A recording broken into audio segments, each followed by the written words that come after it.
Bud, Canelo, done deal. Looks like the fight is signed. What's your thoughts on this fight, man?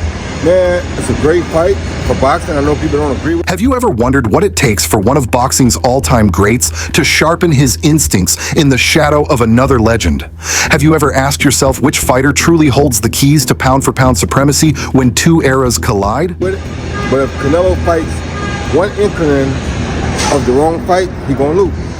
Roy Jones Jr. strode into the gym the other day, a tornado of skepticism and steel confidence swirling around him, eyes locked on Terence "Bud" Crawford as he danced through mitts, slipped punches, and let loose stinging combinations that echoed off the ropes. From the moment Jones laced his gloves, it was clear this wasn't a casual spar. It was a masterclass in witnessing evolution, raw power, and chess match tactics played out at the speed of a blur. In that sweat-soaked ring, theories about weight classes, size mismatches, and legacy were put to the test. Roy didn't hesitate. He declared Crawford's tools, speed, timing, knockout power, sharpened to a razor's edge, capable of sending Canelo Alvarez to sleep on fight night. Comes out fight the right fight, it's gonna be a tough one. So right now, I think it can go either way. From the opening bell, Jones observed Crawford's footwork, subtle pivots that shifted angles by inches, weight transfers so fluid they made the heavier man seem anchored to the earth. Each jab wasn't just a point-scoring tap. It was a probe, a question asked of his opponent's defense, answered only when Crawford decided. When Roy saw Crawford unleash a straight right that cut through the air like a bullet, he knew this was no gimmick. This was perfection in progress. A fighter who had mastered the blueprint of offense and defense so thoroughly that he could alter it at will. But it depends on what type of fight Canelo fights. You've been a guy that's worked in weight class. How do you think? Jones's verdict echoed through boxing circles. Canelo's advantage in size would not be enough. Crawford's refined blend of athleticism, ring IQ, and power was already elite, and given room to move, a smaller ring or not, he would capitalize. Roy scoffed at the notion of a conventional slugfest. Instead, he predicted a tactical annihilation, where Bud would pick his spots, bait Alvarez, and strike with the precision of a surgeon. Terence Crawford should handle the weight. Should he come in lighter? Should he come right around the weight limit? Come in as big as he can get. If you get to the weight limit, because there is a weight limit, get to the weight limit. As the boxing world buzzed about weight disparities, press conference antics, and who could withstand whose toughest punch, Jones's first-hand testimony shook loose complacency. He'd seen Bud adapt mid-spar, adjust to someone throwing bombs at angles meant to punish size. Yet Crawford soaked it up, countered, and kept coming. That is the hallmark of a generational talent, Roy insisted. The ability to not only face greatness, but to outthink and outgun it. And when he spoke, promoters, pundits, and pay-per-view buyers sat up and took notice. Roy, did you see what happened between T.O. and Bud? No.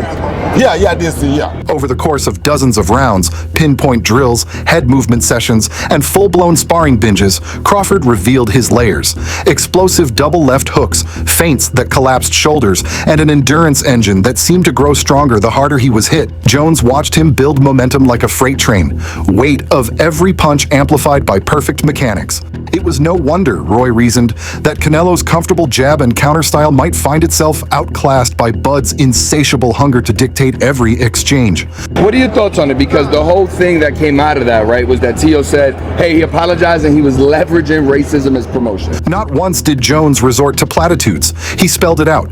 If Alvarez tries to bully Crawford with size, he'll be meeting a fighter with zero fear and maximum skill. If Canelo seeks to box at range, Bud will mirror him, slipping shots and owning the center of the ring. And when Canelo rounds his punches for knockout power, Crawford's head movement and guard will shrug off the blows, tire out Alvarez's gas tank, and then pounce. According to Roy, Canelo will not be able to handle that refinement. It may very well be the end of his reign. Right, he don't want no part of Bud, what that's mean. Yeah. Speaking of Bud, what are your thoughts on Boxing history is littered with giant slayers, fighters who moved up and stunned the world by dismantling bigger men. Roy himself did it, but rarely has a leap like this felt so calculated. Crawford, chewing through weight classes with surgical precision, has not just added belts, he's added chapters to the sport's narrative. And Roy's testimony? It's the prologue to what may become the defining moment of a decade. Watching Roy Jones, man, when I was a kid, when he was in his prime, he would lead with a left hook. It was like more than a jab. The lights in Las Vegas will blaze like a supernova when the bell rings on fight night. Fans will flood T-Mobile Arena with cheers loud enough to rattle the strip, each chant a pulse driving both fighters forward. The buzz outside will be electric, neon signs flickering, betting shops alive with odds updates, and social feeds exploding with predictions. Vendors will hawk everything from glowing gloves to limited edition posters, capturing the moment's grandeur. In those final moments before trunks hit the canvas, the world will hold its breath, awaiting the clash that promises to rewrite boxing history. He would just whip that left hook at dudes, and they didn't know what the fuck to do with that. That speed was preposterous. Inside the gyms, the contrast could not be starker. Canelo's camp has echoed with weighted vest runs, heavy bag thuds, and pull-up bar rattles, designed to build muscle and grit. Nearby, Crawford's home ring thrums with jump rope crackles, speed bag pulses, and pad work so sharp you can almost see the wind bend around each strike. While Alvarez's team fine-tunes body shots and power drills, Bud's crew drills defensive counters and angle shifts, ensuring every scenario is second nature. These parallel universes of preparation underscore the tactical depth each man brings to the table. I said twice, I got super hype when I came out, and when you came out, you hyped me up a little bit more. Hype up your shit. You feel me? Reports from sparring partners paint vivid pictures. One veteran heavyweight noted that Canelo's power felt like a piston, each punch a hydraulic slam built to break through walls. At the same time, lightweight sparring partners described Crawford's accuracy as surgical, pinpoint left hooks that cut through guard gaps. Neither style gave way. Canelo absorbed and reset. Crawford slipped and plucked. That resilience on both sides hints at how brutal those first exchanges will be, brimming with intent rather than showmanship. Because you don't understand my musical diversity. Yeah. You understand me? You thought you was going way somewhere to the north. You still landed in my yard. Press tours have become psychological chess matches. Alvarez smirks at every question about weight disparity, reminding audiences of his own history conquering larger foes. Crawford counters with cool confidence, peppering interviews with calm assurances about adaptation and speed. Each sound bite is a coded move, meant to plant doubt or ignite self-belief. The media circus elevates stakes beyond belts. It becomes a war of words, where the loudest one often wins half the battle. The beautiful thing about Bud Crawford's career, he was so dominant, and up until this point, you could kind of explain things. Money changes hands in numbers that boggle the mind. Saudi backers have poured millions into purses, side bets, and spectacle bonuses, making this more than just a fight. It's a financial spectacle. Both fighters will cash checks that most athletes only dream of, but every dollar spent fuels expectations. Promoters have guaranteed pay-per-view goals that hinge on knockout excitement, ensuring neither camp can afford a cautious performance. When money and legacy merge, the result is a pressure cooker ready to explode. He was too big for Gamboa. There was nobody at 140. It was all these arguments that I've even brought up. The debate over ring size takes on new layers. A smaller canvas squeezes space, favoring the boxer-puncher who can cut off angles and trap opponents. Conversely, a standard ring allows footwork artists to flow freely, darting in and out like shadows at dusk. Both camps have publicly agreed to regulations, but whispers hint at debates over rope tension and corner slope. In the end, even the slightest variance could tip momentum, transforming a missed counter into a career-defining moment. Talent, but I just didn't see him having anyone who ever pushed him in the ring. Well, it's hard to get somebody to push you in the ring if you're just that damn good. We were just talking about Roy Jones Jr. Right. Don't overlook the undercard, emerging stars hungry for their own glory. Fighters on preliminary bouts will feed off the headliner's energy, each round a chance to showcase heart and skill. Their raw ambition sets the tone, priming the audience for the main event. When they're fueling its present, their performances may not steal headlines, but they stitch the night's narrative into a seamless tapestry. We never had anybody push Roy in the ring. Well, in his prime, you just ain't gonna find anybody. If James Toney can't do it, you're just not gonna find it. Ticket sales and global viewership forecasts have shattered previous records. Every continent will tune in, from boxing-obsessed streets of Mexico City to Midwestern bars in Omaha. Social media platforms will stream highlights in real time, comments flashing like fireworks. pace. Even casual fans attracted by the spectacle will find themselves invested by the third round.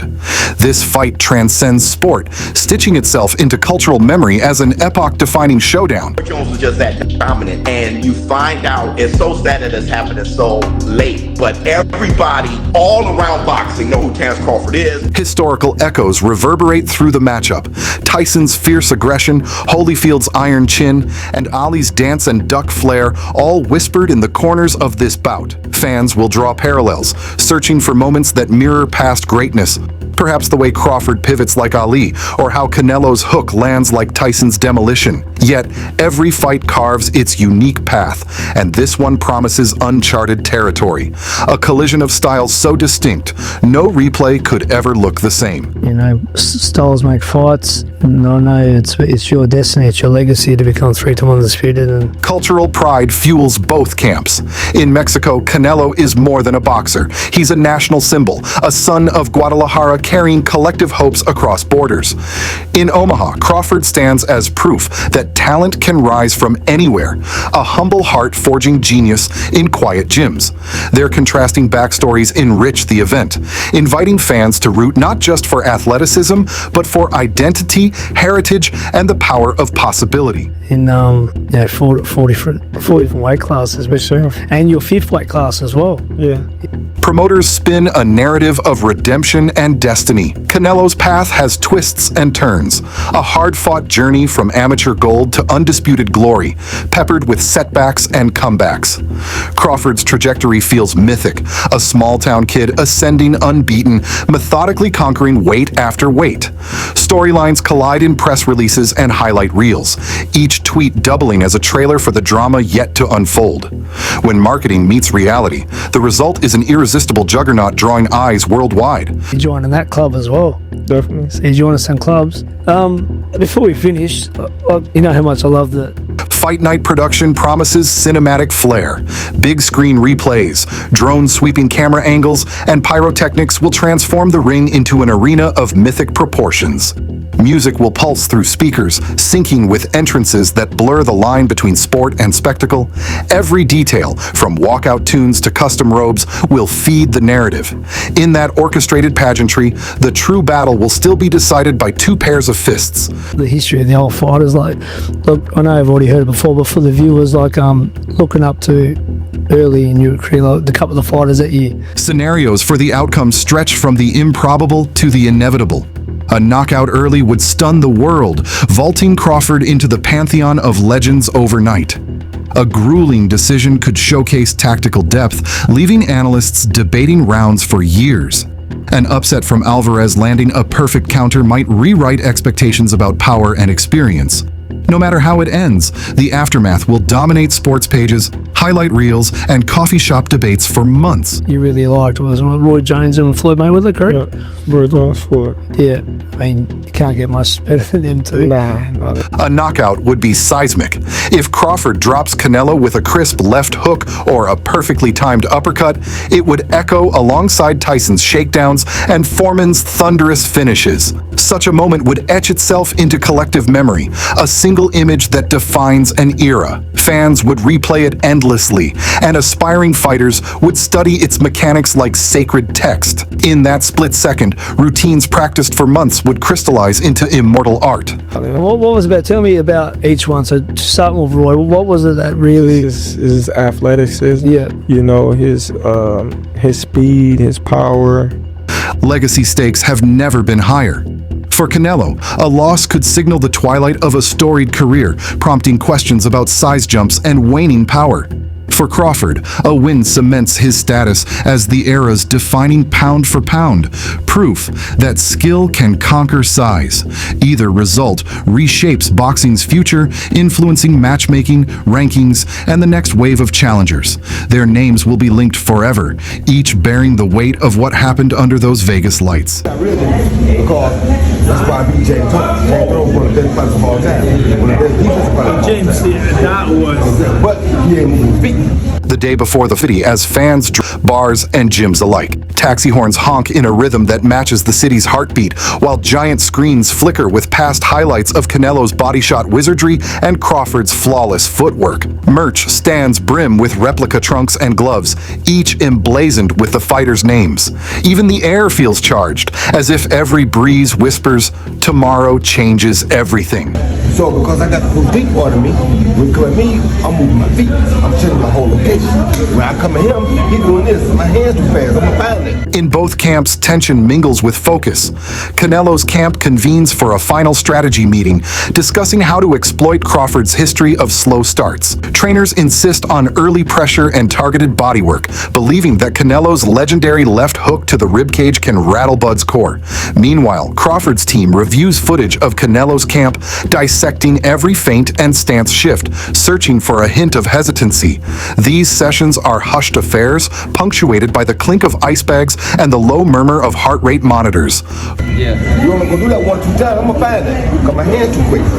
So people get the wrong misconception that defense is this. No. Fight week traditions abound. The official weigh-in draws throngs of journalists and superfans, each hoping to catch a spark of drama as both fighters step onto the scales. Flashbulbs burst in silent halls when they meet eye to eye, separated by a barrier no wider than a whisper. Each man pounds his chest, not in bravado, but as a ritual, an affirmation of readiness. The arena's acoustics amplify every footstep, every breath, turning a simple stare down into a ritual charged with unspoken challenges. Across town, underground watch parties pop up in unexpected places. Rooftop bars host VIP gatherings where celebrities mingle with hardcore fight fans. Back alley gyms hold their own screenings for local fighters, using the event as a showcase for upcoming talent. Even desert camps outside the city set up satellite feeds, letting groups of friends and families watch under neon skies. This fight isn't confined to one ring. It spans continents, time zones, and imaginations. If he just goes in and fights Bud again the way he is now, he can fight him at 54, he can fight him at 65, none of that would matter. Promotional events add fuel to the fire. Canelo's red carpet gala features mariachi bands and tequila tastings, a nod to his Mexican heritage. Crawford's charity dinner raises funds for youth sports programs in Omaha, highlighting his rise from humble origins. Both events draw press coverage that extends beyond boxing pages. Food critics comment on menus, fashion blogs dissect ring walk outfits, and local news outlets celebrate community causes. This blend of sport, culture, and philanthropy underscores that boxing has grown into a global spectacle. Does it look any different, in your opinion, at 54? As a coach, I want to let Earl go get everything checked out and make sure he's neurologically okay. Betting shops become war rooms of their own. Odds shift like sand as sports books adjust for every training camp report, every quote leaked from insiders, and every ticket sale milestone. Bettors debate parlays that include undercard outcomes, prop bets on round-by-round results, and novelty wagers about whether Bud will dance mid-fight or if Canelo will wear his signature deep red trunks. For many, it's more than a wager. It's a stake in history, a chance to back the future of the sport. If his mind, everything's okay, and his body's okay, then we'll consider a fight at 154, but we need some time to make some adjustments. Media narratives evolve daily. Underdog or overmatched, headlines ask. Speed versus power showdown banners scroll across screens. Analysts pore over CompuBox stats from prior fights, comparing Bud's single-round highs to Canelo's decade-long consistency. Yet each number tells only part of the story. In boxing, instincts, heart, and split-second decisions can override data, turning a projected routine into a shockwave of upsets. Because we haven't been forced to make adjustments in our career. Truthfully speaking, we should sign a rematch clause, but tell them let us have 1 or 2 fights between. Training footage makes its way onto social media, viral clips that fans dissect frame by frame. One clip shows Crawford slipping a heavy leather strap by mere millimeters, then countering with a whip-fast combo. Another captures Canelo unleashing a flurry of liver shots on a thigh pad, each thud echoing like a punctuation mark. These snippets build a mosaic of anticipation, each share and comment fueling the collective excitement.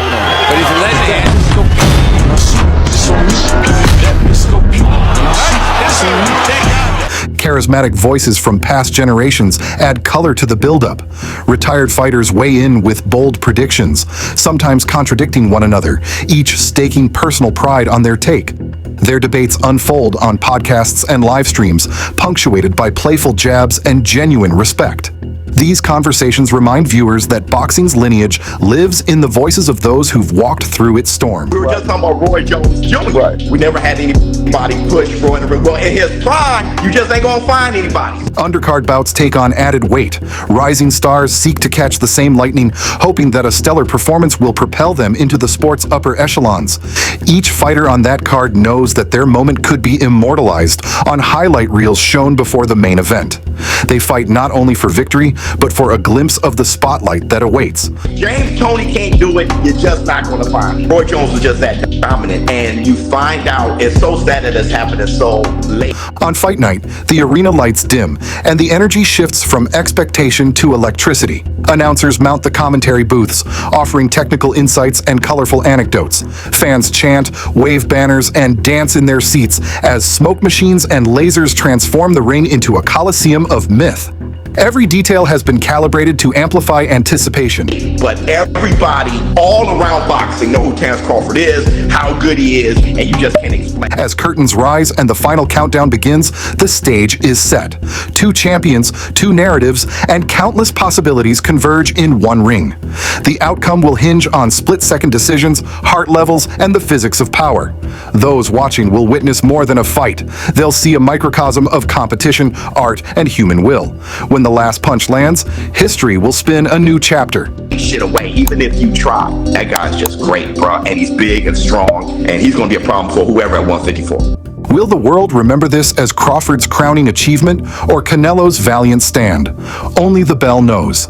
If you believe in controlled chaos, in underdog precision, hit subscribe and like.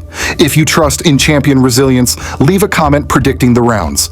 Don't miss a second. This is the fight that will define a generation.